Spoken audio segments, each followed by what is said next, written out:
Hello student, नमस्ते। आपका नमस्ते यूट्यूब चैनल पे वेलकम है। तो आज की एम्प्लॉयबिलिटी स्किल के क्लास में हम क्या पढ़ने वाले हैं? तो एमसीक्यू पढ़ने वाले हैं। चलिए क्लास को हम स्टार्ट करते हैं। क्लास को स्टार्ट करने से पहले हम देख लेते हैं कि जो हमारा नमस्ते आईटीआई एप्लीकेशन है वहाँ पे कौन कौन से ट्रेड अवेलेबल हैं। तो एक तो आपका ट्रेड है आरएसी, ठीक है, फीटर टर्नर मशीनिस्ट, फिर diesel mechanic, welder, tractor mechanic, plumber, draftsman, survey और कारपेंटर। अब इस ट्रेड के साथ साथ आपको क्या फैसिलिटी मिलने वाला है? तो इस ट्रेड के साथ एक तो आपको इंजीनियरिंग ड्राइंग, दूसरा आपको WCS और तीसरा एम्प्लॉयबिलिटी स्किल भी इसके साथ आपको मिलने वाला है।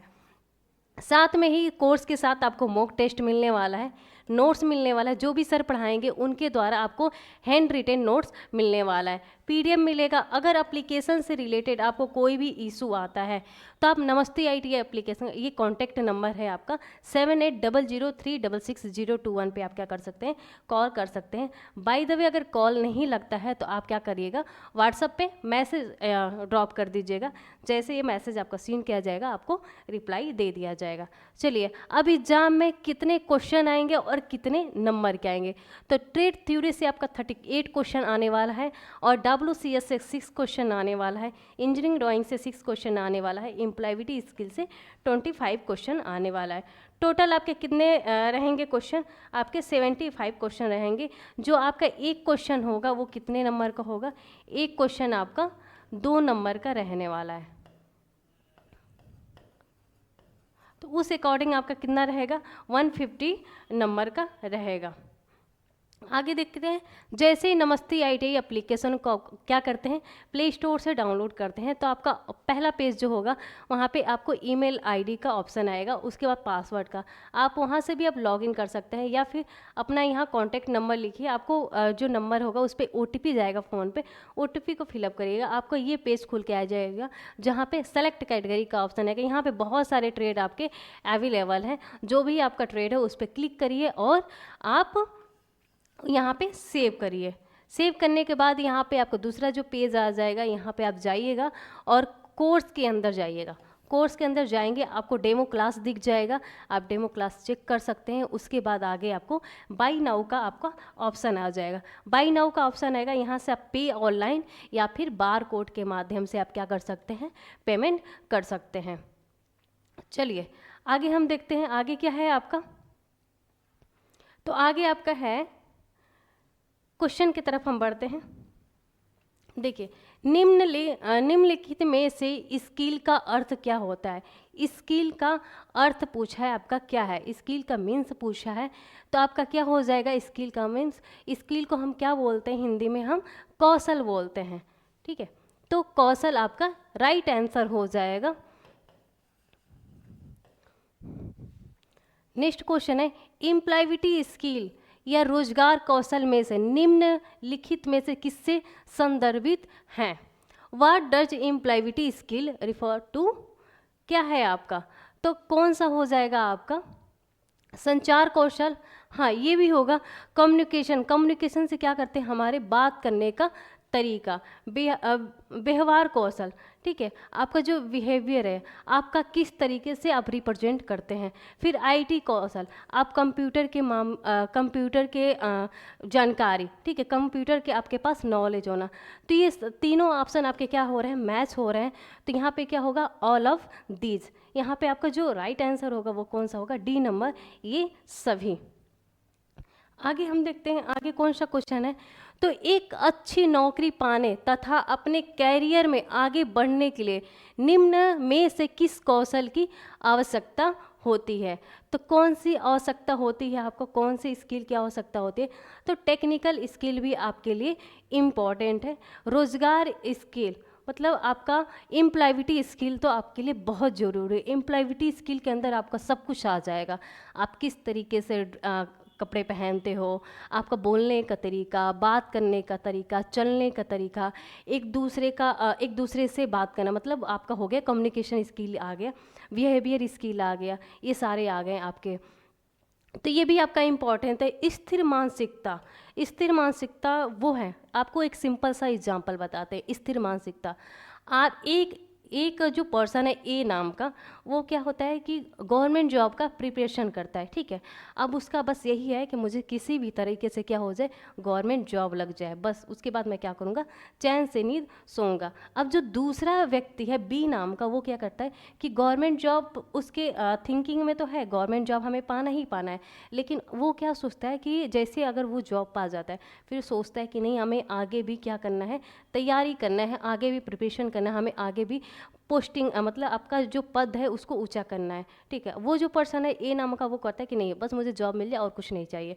तो स्थिर मानसिकता वाला तो नहीं है। तो आपका कौन सा राइट आंसर हो जाएगा, ए और बी, यानी कि सी ऑप्शन आपका क्या हो जाएगा, करेक्ट हो जाएगा।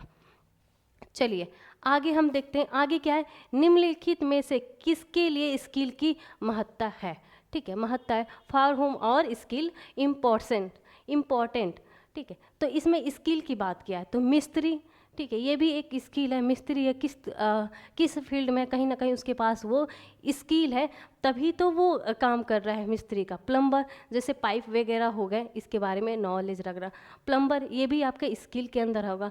आईटी आप कंप्यूटर के बारे में नॉलेज रखते, कंप्यूटर के हर एक फील्ड के बारे में आपके पास जानकारी है।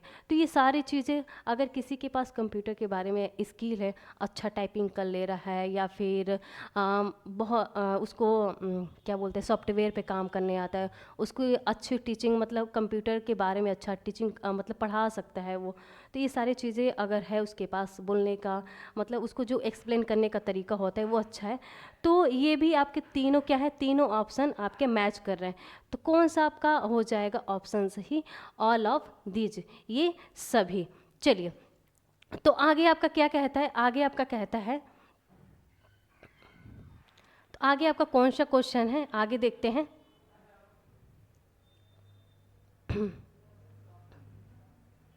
तो आगे आप क्या है, इम्प्लाइविटी स्किल के अनुप्रयोग के संदर्भ में कौन सा विकल्प सही है, which are correct application for employability skill.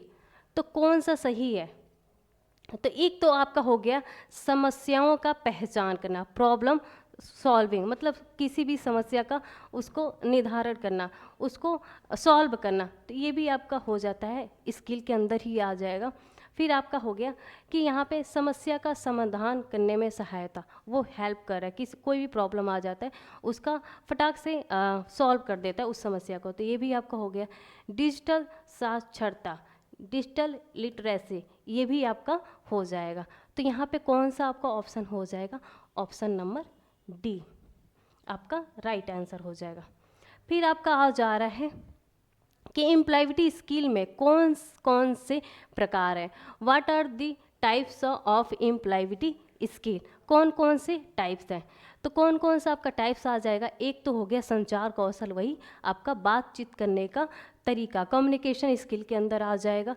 दूसरा आपका हो गया मौखिक कौशल, मौखिक कौशल मतलब अच्छा बोलने, अच्छा लेक्चर देने का आपके पास स्किल, तो ये भी आपके आ जाएगा, वर्बल स्किल के अंदर आ जाएगा। फिर आपका आ जाएगा सक्रिय श्रवण कौशल। सक्रिय श्रवण कौशल मतलब हो गया कि जैसे कि हमने क्या किया, कोई एक्टिविटी कराए, एक्टिविटी में क्या हो गया कि कोई गेम करा रहे हैं, ठीक है। गेम में क्या है कि 10 लाइन, एक लाइन में क्या है कि 10 बच्चे बैठा दिया गया। अब उनको क्या है कि एक्टिविटी में क्या है, गेम की तरह ही होता है, इम्प्लॉयबिलिटी स्किल के अंदर एक दो एक्टिविटी आपका करा दिया जाएगा थ्योरी में। तो उसमें क्या होता है कि एक बच्चे के कान में हम कोई वर्ड बोलते हैं, फिर क्या होता है कि वो दूसरे जो उसके पीछे बैठा हुआ है वो वर्ड को बोलता है, फिर उसके पीछे ऐसे ऐसे करते हैं। फिर लास्ट में क्या होता है कि लास्ट वाले पर्सन से पूछा जाता है कि अच्छा बताओ आपका अगला वाला बंदा क्या बोला है।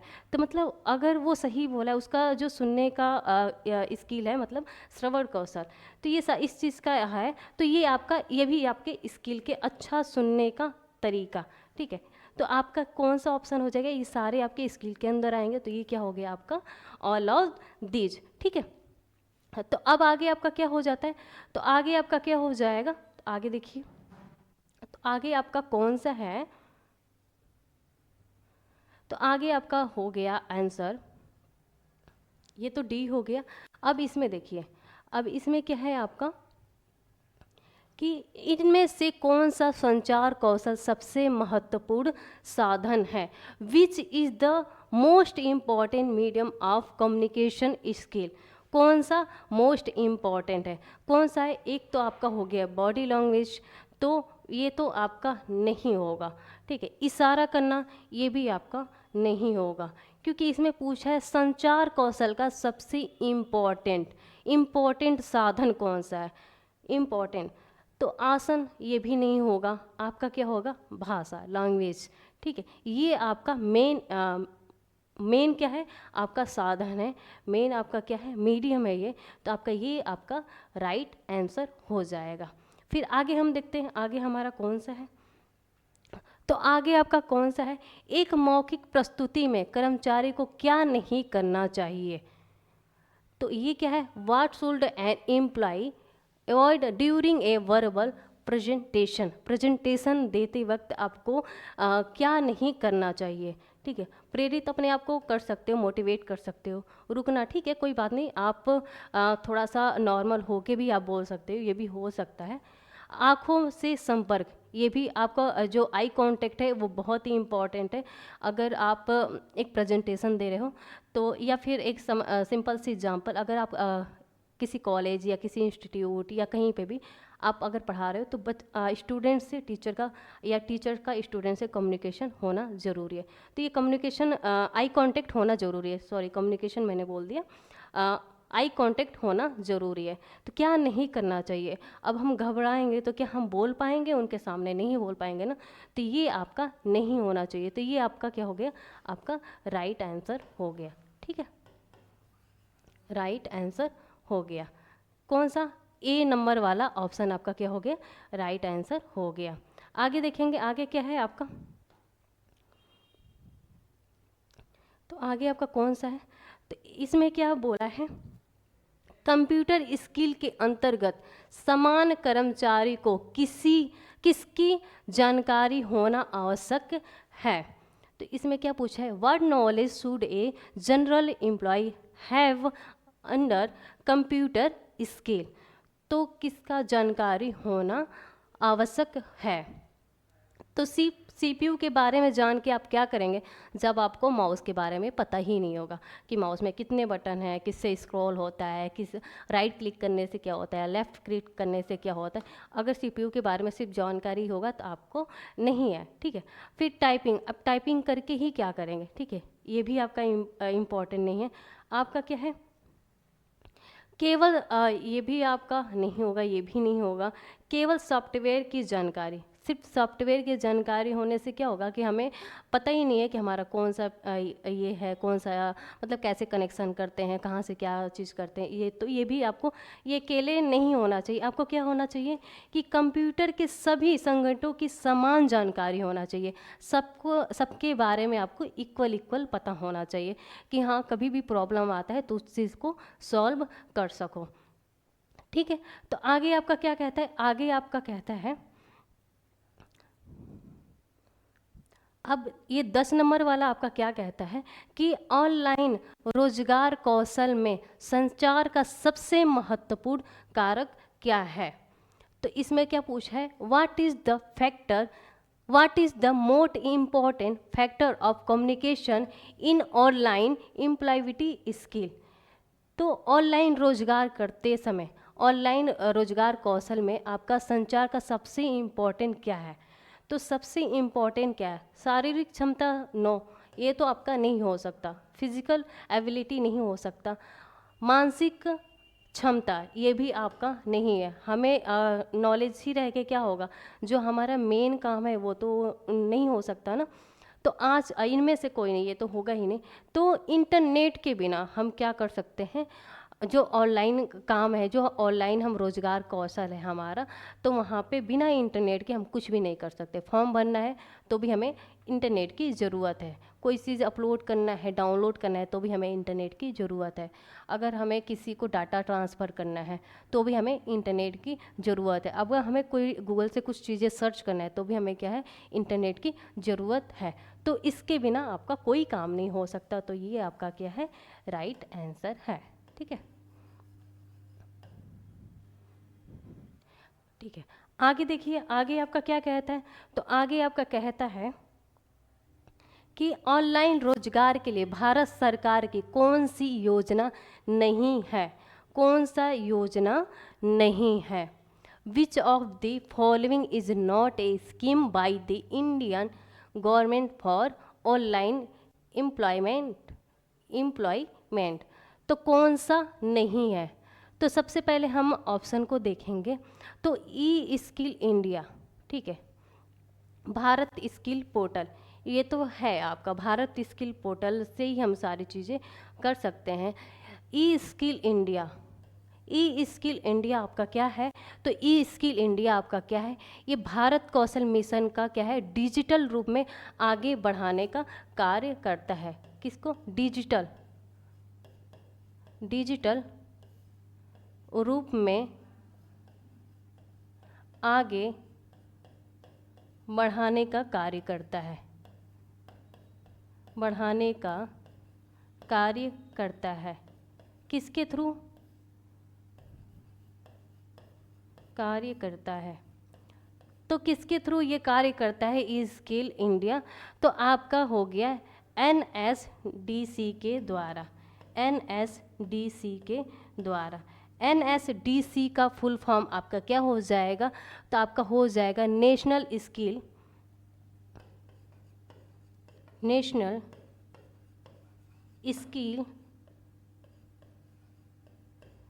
स्किल डेवलपमेंट कारपोरेशन,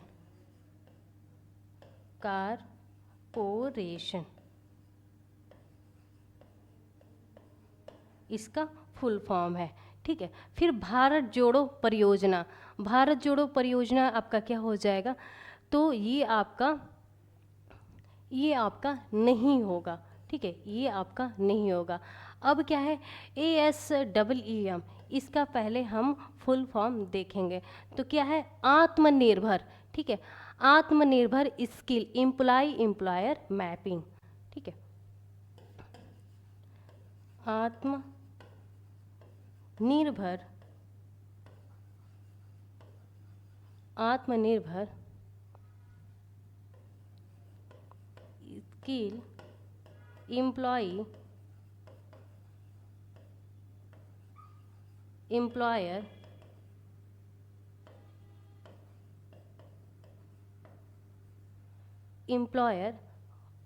आत्मनिर्भर स्किल एम्प्लॉयर मैपिंग।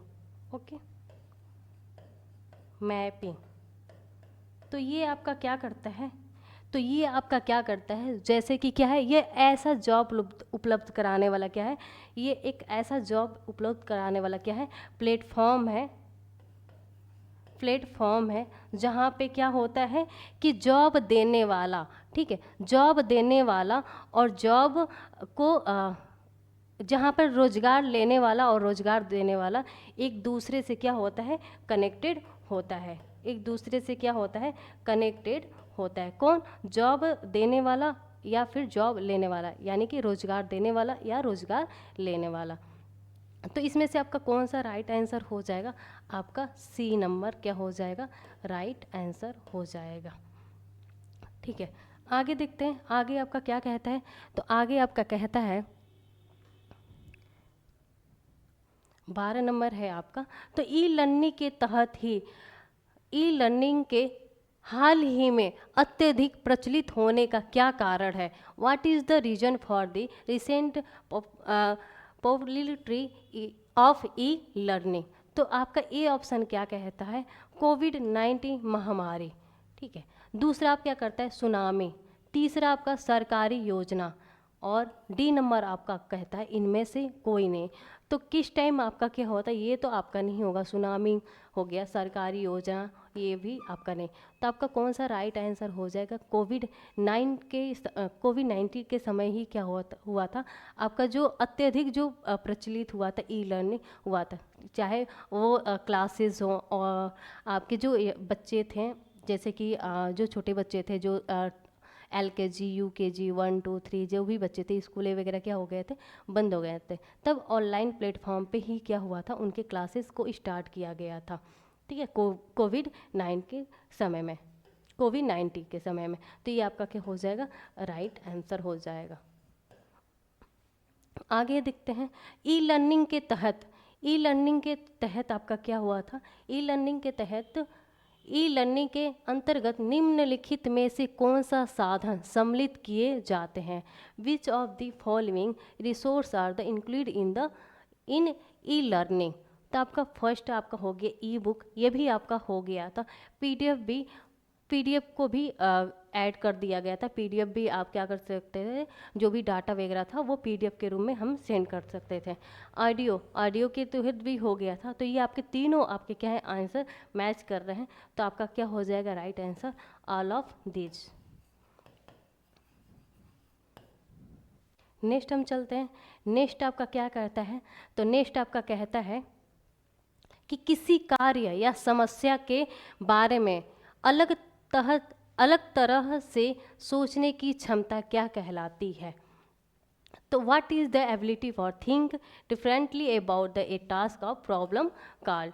तो क्या कहलाते हैं, डिजिटल कौशल, ये तो आपका नहीं होगा। तकनीकी कौशल नहीं, टेक्निकल कौशल भी नहीं होगा। आपका हो जाएगा राइट आंसर रचनात्मक कौशल, क्रिएटिव स्किल, अलग अलग तरह से क्या करना, कार्य करना। जैसे किसी चुनौती को हल करने का प्रयास करते समय क्या होती है, हमारी ये आवश्यकता होती है।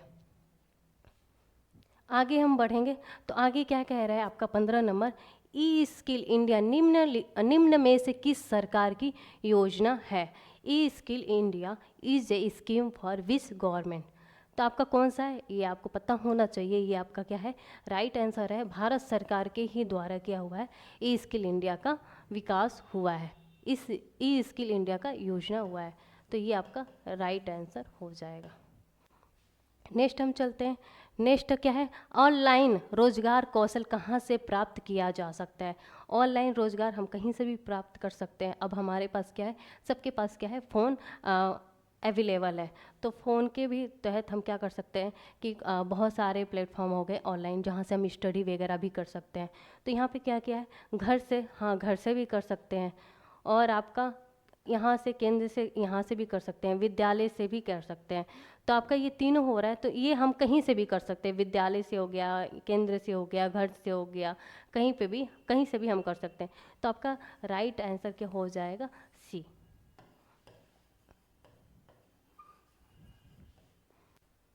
आगे बढ़ते हैं, तो आगे क्या कह रहा है आपका कि सरकार की विभिन्न योजनाओं के बारे में जानकारी हेतु कौन सा पोर्टल है।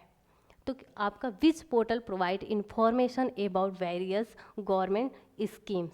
तो आपका कौन सा हो जाएगा, तो यहाँ पे आपका हो जाएगा जो श्रम पोर्टल, नहीं, आपका निमी पोर्टल से तो हम क्या कर सकते हैं, जो भी हमारे क्वेश्चन आंसर है पीडीएफ वगैरह वो हमें प्राप्त हो जाते हैं, सिलेबस के बारे में हम जान सकते हैं।